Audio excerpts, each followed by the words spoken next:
يعني فرين عن صومالي وقدرها هاي تفرين تاس وليال صومالية نجا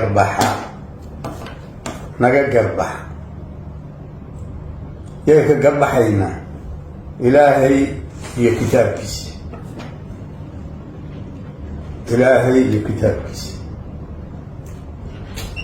نبي محمد يسونليس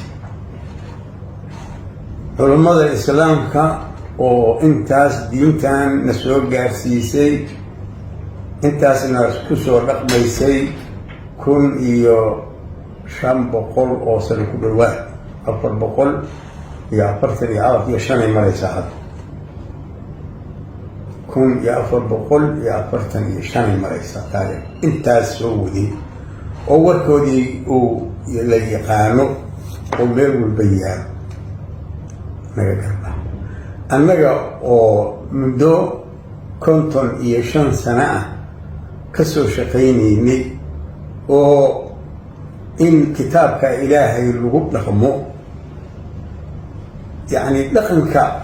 يعني قول وحنا شخصي وحنا ومجتمع وحنا دولة dadka shakhsiga ahi wixii ilaahay ku farad yeelay waana la baray oo dacwadii intaas la soo waday wax weyn ay dhashay mujtamacaadkana hadda maartay qabaa'ilkana waxa weeyaan markii oo ay isdilka iska badiyaan ay leeyahay shariicada aan ku dhaqano waxay shariicada inay dil keliya tahay yani ninka qasaastu dilna waa tahay ديننا واكنتا دينا واكنتا عفسنا واكنتا صدحنا waa sharci waay laakiin hadba waqtiga maslaxada loo arko oo dadka maamulka markaas jooga maslaxada ma arintaas khaaska ah wixii ay aragtidooda ka noqoto umaal aal fiirinay iyo ummadda waxa isla leh sidii ay ugu tacaamulaan saas waay laakiin waxa la haystaa waa dawladda oo kitaabkan ku dhaqanta talyaanigu dejiyey waxaa la yidhaahdaa penal code ama xeerka ciqaabta Soomaaliya la dhahaa waa arkaan shoote asagu unbu maartay qodobadiisa oo dadka u tashkiiliya marka xukunka uu ridayo qaada iyo ragga asagu marka mid ka weyn oo ama dastuur dhaha magac kale u bixiye iyo kuwa ka hooseeyo farciya intaba kana asal ah waxausan aqoonin asagu sharci u aqoonin sharci ma ah agtiisa qaanuun uusan asaga oo ka duwan xaq sharci ma yaqaan macruuf waa marka kitaabkaas oo 60kii talyaanigu hadda uu ka hor uu ku soo maamulay dadka markii uu dawladii oo qaatayna laga qaatayna laga soo dhigtayna oo laga tagayna asagii uu looga tagay annakii maanan bedelin bal baarlamaanka inta la keenay shariicada lagu hadaqmo oo wadaad Sheekh Maxamed Nuuruddin la yiraahdo la oran jiray iyo shan wadaad wata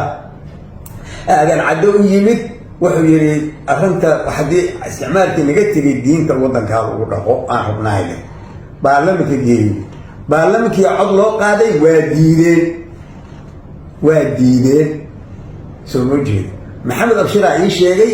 ragii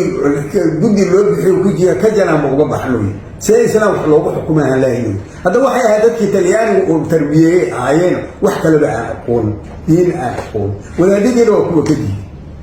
soo jeed وإلى هذا محمد سيد برهمش الجيوبتي إلى هذا أسجي يا شرعي واحد فإذا كبر أورنا شو بوجي واسع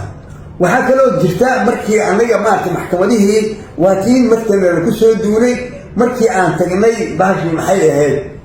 عن دجال كي برلها عم بلوني وعن تجني أسمرة مركي هذه تبي وضع الفوي دي وفي مكانتين لو يمدين يراهدين إذا ما كان أقولاد إذا ما نساش كله ما إذا ما كان لقاه هذا واحد يراهدين أنه مرة من الدولة دينية إذا مرة بنو نظام كيجي إلى علينا واساس وعدوى إذا كان نظام كيجي إلى علينا أيام توجه ساسي كجوغا ولذلك واحد هذا صد عن سبيل الله الجوغا لمن كان صد عن سبيل الله الجوغا واحد دفاع يعني كون طليان وقري